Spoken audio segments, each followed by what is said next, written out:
मैं और मेरे पापा। मैं थकी हारी कॉलेज से आई तो घर पर पापा को देखकर हैरान थी, क्योंकि पापा तो इस वक्त तक ऑफिस में रहते थे। आज भरी दोपहर में घर कैसे चले आए? गर्मी और पसीने की वजह से मेरी बहुत हालत खराब थी। पापा ने मुझे गहरी नज़र से देखा, जैसे कि मैंने कुछ गलत किया हो, और मुझे देखते ही बहुत अजीब लफ्ज़ों में मुझसे पूछने लगे, मानसी, आज तुम्हें कॉलेज से आने में इतनी देर क्यों हो गई? पापा की बातों से मैं हैरान परेशान उनके सामने बैठ गई और बताने लगी कि आज कॉलेज में एक्स्ट्रा क्लासेस थी, इसलिए मुझे घर आने में देर हो गई। उन्होंने सिर से पांव तक मेरी तरफ देखा और कहने लगे, बस इतनी सी बात है। मुझे उनका यह पूछने का अंदाज बिल्कुल अच्छा नहीं लगा, पर यह कोई नई बात नहीं थी। काफ़ी सालों से मैं उनके इस रवैये से परेशान थी। पापा को मेरी बातों पर बहुत कम ही यकीन होता था। वह इस तरह सवाल करते जैसे मैं उनसे कुछ छुपा रही हूँ। मैंने कहा, पापा, बस इतनी सी बात थी, आखिर क्या बात हो सकती है? ड्राइवर मेरे साथ होता है, आप चाहें तो उससे भी पूछ सकते हो। मुझे कॉलेज ले जाने और लाने वाला ड्राइवर 24 से 25 साल का जवान लड़का था। उसका नाम आलोक था, लेकिन पापा को उस पर बहुत ज्यादा भरोसा था। इससे पहले उसके पापा हमारे यहाँ नौकरी करते थे। वह बहुत शरीफ लोग थे। जब से मैंने कॉलेज आना जाना शुरू किया था, आलोक मुझे लाने और ले जाने की जिम्मेदारी उठा रहा था। इतना यकीन दिलाने के बाद पापा को किसी तरह मेरी बातों का भरोसा हुआ। फिर उन्होंने कहा, ठीक है, कमरे में जाओ और फ्रेश हो जाओ, फिर साथ बैठकर खाना खाते हैं। मुझे अपने पापा का यह अंदाज बिल्कुल अच्छा नहीं लगा। कहने को तो वह मेरे पापा थे, पर प्यार करना तो बहुत दूर की बात है। वह मेरे साथ बहुत सख्ती से पेश आते थे। मेरी हर छोटी से छोटी हरकत पर उनकी नजर होती थी। रात में वह कई बार मेरे कमरे का चक्कर लगाते, पता नहीं क्यों। पापा को मुझ पर भरोसा नहीं था। जब मेरा गुस्सा थोड़ा ठंडा हुआ तो मैं फ्रेश होकर बाहर खाना खाने डाइनिंग टेबल पर आकर बैठ गई। पापा बार बार मेरी तरफ देख रहे थे, जैसे लगता था वह मुझसे कुछ कहना चाहते हैं। मैंने कई बार उनसे पूछने की कोशिश की, आखिर क्या बात है, पर उन्होंने मेरी बातों का कोई जवाब नहीं दिया। जब से मैं इस दुनिया से गई थी, पापा ने ही मुझे पाल पोस कर बड़ा किया था। माँ की मौत के वक्त मेरी उम्र लगभग 10 साल की थी, पर मेरी उम्र 17 साल हो गई थी। पापा हर वक्त मेरे साथ सख्ती से पेश आते। उनके इस रवैये से मैं अपने ही घर में घुटन महसूस करती। कॉलेज में मेरी एक दोस्त थी, श्वेता। उससे मेरी गहरी दोस्ती थी। कभी कभार मैं श्वेता के घर चली जाती। श्वेता का एक भाई था, आशुतोष। जब मैं श्वेता के घर जाती तो आशुतोष भी हम लोगों से बातें करने लगता। कभी कभी आशुतोष श्वेता को कॉलेज में छोड़ने आता। आज तो उसकी बातों से लगता था कि वह मुझे पसंद करता है। वह एक अच्छा लड़का था, लेकिन पापा की खुशी के लिए कोशिश करती उससे दूर ही रहूं। लेकिन एक दिन मेरी बदकिस्मती ही थी कि मुझे नहीं पता था कि पापा मेरे पीछे कॉलेज आ गए हैं, और उन्होंने आज तो उसके साथ मुझे बात करते हुए देख लिया। पापा मेरे कॉलेज क्यों आए थे यह तो मुझे नहीं पता, पर उस दिन से मेरी जिंदगी में कयामत आ गई। आशुतोष के साथ बात करते देख पापा ने मुझे गाड़ी में बिठाया और अपने साथ घर लेकर चले गए। उस दिन से पापा ने मेरा कॉलेज का आना जाना बंद करवा दिया। उन्हें शक था कि मेरा आशुतोष के साथ रिश्ता है। मैंने पापा को लाख समझाने की कोशिश की, पर पापा ने मेरी एक ना सुनी और गुस्से में मुझसे कहने लगे कि मैं अपनी इज्जत को दांव पर लगती नहीं देख सकता। तुमने मेरे विश्वास को तोड़ा है। तुम्हारी माँ के गुजरने के बाद मैंने हर दिन तुम्हारी फिक्र में गुजारा है। इतनी पाबंदियों के बाद तुमने आज मेरी मोहब्बत पर कलंक लगा दिया। तुम्हारी इस बात ने मुझे अंदर से झकझोर कर रख दिया था। मेरा रोना धोना कुछ काम नहीं आया, और बिना किसी गुनाह के मेरी पढ़ाई बीच में ही अधूरी रह गई, जबकि आज तो उसके साथ मेरा कोई रिश्ता नहीं था। पापा के सामने मुझे शर्मिंदा होना पड़ा। पापा की इज्जत पर कोई आंच न आए, इसलिए घर में बंद होकर रह गई थी, और हर वक्त काम गुस्से में मैं अपने कमरे में पड़ी रहती। हमारे घर में पैसे रुपए की कोई कमी नहीं थी, पर एक आजादी थी जिसके लिए मैं तरस रही थी।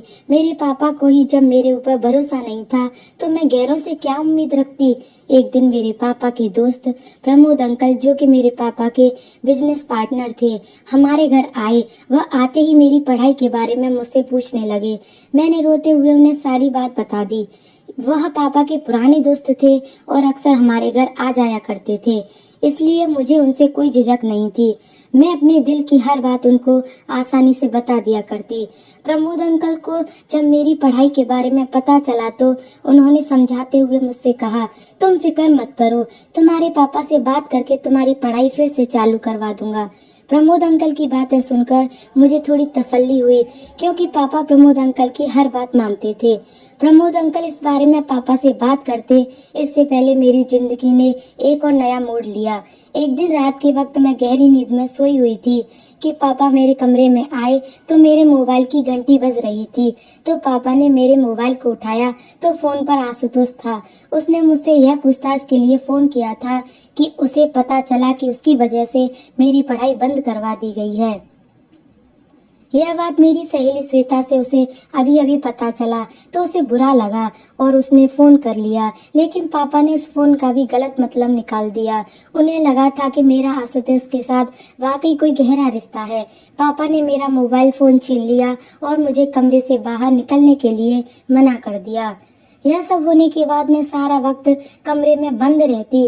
कभी कभार प्रमोद अंकल आते तो मुझसे मेरे कमरे में मिलने चले आते। मुझे समझाते हुए कहते, बस कुछ दिन इंतजार कर लो, मैं तुम्हारे पापा को तुम्हारी पढ़ाई के लिए मना लूंगा।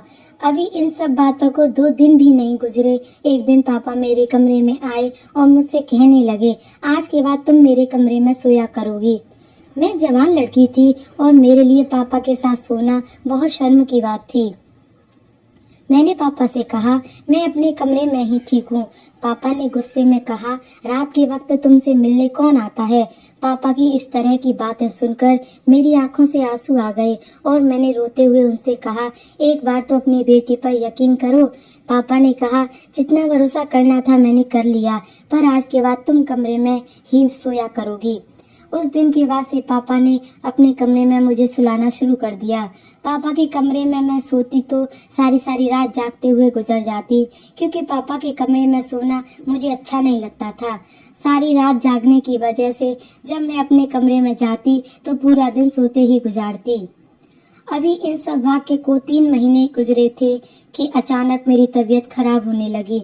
ऐसा लगता था कि मेरा सिर भारी हो रहा है और मुझे चक्कर आ रही है। पापा ने जैसी मेरी बिगड़ती हुई तबीयत को देखा तो उन्हें समझ आ गया कि मैं प्रेग्नेंट हूँ। मेरी यह हालत देखकर पापा ने गुस्से में मुझसे कहा, देखा तुम्हारी गलत काम का क्या नतीजा हमारे सामने आ गया। जिस बात का मुझे डर था वही हुआ। तुम उस लड़के से फोन पर बातें ही नहीं करती थी, बल्कि हमारे खानदान की इज्जत मिट्टी में मिला दी। अब हम कहीं मुंह दिखाने के लायक नहीं रहे। पापा की यह बात सुनकर मेरे सिर पर आसमान गिर पड़ा। पापा बदनामी के डर से ना तो मुझे अस्पताल ले जाना चाहते थे और ना ही मेरे किसी भी बातों का यकीन कर रहे थे। पर यह सब होने के बाद पापा ने तुरंत फोन करके प्रमोद अंकल को घर बुला लिया और उन्हें भी यह खबर इस तरह सुनाई कि मैं शर्म के मारे जमीन में धंस गई। प्रमोद अंकल भी यह सुनकर परेशान हो गए और उन्होंने मेरी तरफ देखते हुए कहा, मानसी, पहले मुझे लगता था कि तुम्हारे बाप को गलतफहमी है, पर तुमने तो उसकी इज्जत मिट्टी में मिलाकर रख दी। एक बार भी अपने बाप के बारे में नहीं सोचा। प्रमोद अंकल ने मेरे पापा को मशवरा दिया कि अगर तुम्हें लगता है कि तुम्हारी बेटी ने वाकई में गलत काम किया है तो तुम रातों रात इसकी शादी करवा दो, ताकि इस बच्चे को पिता का नाम मिल जाए और यह बात यहीं दब जाए। और तुम बताओ, मुझे इस तरह की उम्मीद नहीं थी। मुझे लगता था कि शायद मेरी बातों को समझेंगे। पापा और प्रमोद अंकल अभी जब बातें कर रही थे तभी आलोक उन दोनों के लिए चाय बना ले आया। आलोक को सामने देखते ही पापा ने अचानक उससे पूछ लिया कि क्या तुम मानसी से शादी करोगे। पापा की आवाज सुनकर मैं सदमे में आ गई कि पापा कैसे मेरी शादी एक नौकर से करवा सकते हैं, जबकि मैंने कोई गुनाह भी नहीं किया था और ना ही मैं प्रेग्नेंट थी। आलोक ने मेरी तरफ देखा और बोला, साहब जी, आप यह कैसी बात कर रहे हैं, मैं मानसी मैम साहब से शादी नहीं कर सकता। पापा ने आलोक को समझाते हुए कहा, अगर वह मुझसे शादी करेगा तो उसकी पूरी जिंदगी बदल देंगे, बल्कि उसके माँ बाप की सारी जरूरतें पूरी करवा देंगे। पापा का इतना समझाने के बाद आलोक मुझसे शादी करने को तैयार हो गया और अगले 1-2 दिन में मेरी शादी आलोक से करवा दी गई। मैं चाहकर भी इस शादी को मना नहीं कर पाई और ना चाहते हुए भी आलोक से शादी कर ली। पापा ने आलोक को गिफ्ट में एक फ्लैट दिया। शादी होने के बाद आलोक मुझे उसी फ्लैट में रखने लगा। मैंने आलोक को अपना पति होने का हक नहीं दिया था। हम लोग अलग अलग कमरे में रहते थे। मैं उसे जरूरत की बातें करती और उससे अपने कमरे में बंद हो जाती। आलोक को मुझसे कोई शिकायत नहीं थी। वह हर वक्त मुझे खुश रखने की कोशिश में लगा रहता। हमारी शादी को 2 महीने गुजरे। धीरे धीरे करके मेरी तबीयत खराब होने लगी और मैं पेट से हूँ। लेकिन मुझे यकीन नहीं था कि मैं प्रेग्नेंट हूँ, क्योंकि मेरी नज़र में तो मैंने कोई गलत काम किया ही नहीं था, तो मैं प्रेग्नेंट कैसे हो जाऊंगी। लेकिन जब डॉक्टर को दिखाया गया तो पता चला कि मैं 5 महीने से प्रेग्नेंट हो गई थी, क्योंकि जब मैंने कुछ किया ही नहीं था तो आखिर यह बच्चा पेट में कैसे आया। घर आने के बाद अपने से ज्यादा मेरा ख्याल करने लगा। आलोक मुझे हर वक्त खुश रखने की कोशिश करता। उसका इस तरह प्यार देखकर शायद धीरे धीरे मुझे भी उससे प्यार हो गया, क्योंकि पहली बार मैंने अपनी जिंदगी में ऐसे शख्स को देखा था जो मेरी हर बात मानता था और बिना किसी स्वार्थ के मेरे आगे पीछे लगा रहता।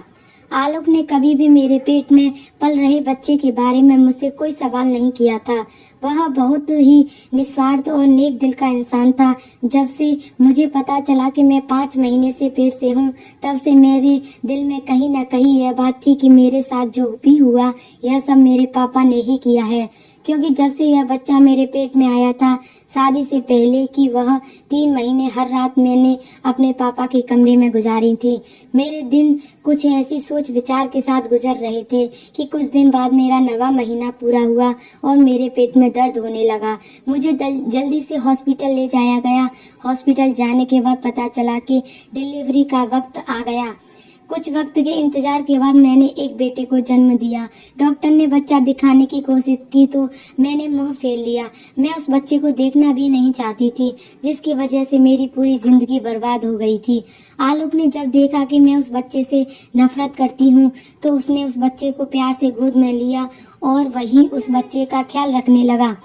हॉस्पिटल से छुट्टी के बाद हम घर आ गए। आलोक दिलो जान से मेरी और मेरे बच्चे का ख्याल कर रहा था। उसका यह अंदाज देखकर मैंने बड़ी हैरत से पूछा, आलोक कैसे तुम नाजायज बच्चे को इतने प्यार से अपना सकते हो, जबकि तुम इस बात से पूरी तरह वाकिफ हो यह बच्चा तुम्हारा नहीं है। मेरी बात सुनकर आलोक कुछ देर के लिए खामोश हो गया और फिर कहने लगा, मानसी, मैं आपसे बहुत प्यार करता हूँ। आपसे जुड़ी हर चीज मुझे बहुत प्यारी है। यह बच्चा आपने पैदा किया है, इससे मुझे उतना ही प्यार है जितना कि आपसे। उसके मुंह से अपने प्यार का इस तरह इजहार सुनकर मैं दंग रह गई। बच्चे को पैदा हुए महीना होने वाला था, लेकिन अब तक मैंने बच्चे को गोद में नहीं उठाया था। आलोक ही बच्चे का दिन रात ख्याल रखता। मैं अपने कमरे में बंद होकर अपनी बदनसीबी पर आंसू बहाती रहती। मैं उस बच्चे को अपनाना नहीं चाहती थी। एक दिन मैं अपने कमरे में बैठी हुई रो रही थी कि आलोक ने मेरे पास आया और मुझसे कहने लगा, मानसी जी, मुझे आपका यह दुख देखा नहीं जा रहा है। क्या आपको जानना है कि यह बच्चा किसका है? उसके मुंह से यह बात सुनकर मैंने हैरत भरे अंदाज में कहा, मुझे जानना है, मुझे जल्दी बताओ। आलोक ने कहा, मैं आपको सब कुछ बताऊंगा, पर इसके लिए आपको मुझे एक वादा करना होगा। मैंने कहा, क्या?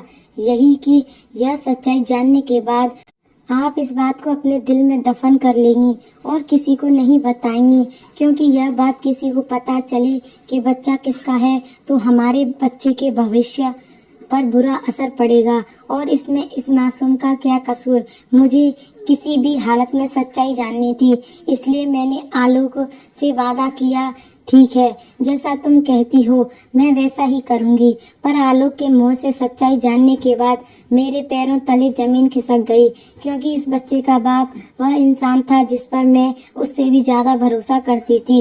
मेरे बच्चे के पिता प्रमोद अंकल थे और प्रमोद अंकल ने यह सब मेरे साथ मेरी पापा की प्रॉपर्टी हड़पने के लिए किया था। प्रमोद अंकल शुरू से ही मेरे पापा को मेरे प्रति भड़काते थे, इसलिए मेरे पापा मेरे ऊपर भरोसा नहीं करते थे। आलोक ने बताया कि एक दिन प्रमोद घर पर आया तो आलोक के सिवा घर पर कोई नहीं था। शायद उस दिन मेरे सिर में बहुत तेज दर्द था और मैंने आलोक से चाय बनाने को कहा था। तभी अचानक प्रमोद आया और आलोक किचन में चाय बना रहा था तो प्रमोद पूछने लगा, किसके लिए चाय बना रहे हो? जब उसे पता चला कि आलोक मेरे लिए चाय बना रहा है तो उसने किसी बहाने से आलोक को जरूरी काम के लिए बाहर भेज दिया और बोला, तुम जाओ, मानसी को चाय मैं दे दूंगा। आलोक ने जब यह बात मुझे बताई तो मुझे याद आया कि एक दिन प्रमोद ही मेरे लिए चाय लेकर आया था। मुझे क्या पता था कि पिता समान होने के बावजूद वह मेरे साथ ऐसा करेगा। मैंने बेझिझक उसके हाथ से चाय लेकर पी ली और चाय पीते ही मुझे नींद आ गई। नींद नहीं बल्कि मैं बेहोश हो गई। आलोक ने बताया कि उसे पता नहीं था क्योंकि कुछ अनहोनी का अंदेशा हो गया था, इसलिए काम निपटाकर घर जल्दी आया, पर जब तक मैं आया तब तक प्रमोद काम कर चुका था और आपके कमरे में से निकलते हुए अपनी शर्ट की बटन बंद करता हुआ अपने घर चला गया। तब से मैं प्रमोद और आपके पापा की बातों पर ध्यान देने लगा। ज्यादातर प्रमोद आपके बारे में आपके पापा को भड़काता। मैं चाहता तो यह सारी बातें आपसे और आपके पापा को बता सकता था, लेकिन मुझे पता था कि मुझ जैसे नौकर की बातों पर कौन भरोसा करेगा। पर आपके साथ जब आपके पापा ने ऐसा किया तो मुझे बहुत बुरा लगा। मानसी जी, भले ही मैं आपके घर का नौकर था या ड्राइवर था, पर आपके साथ ऐसा होता हुआ देख मेरा दिल तड़प उठता।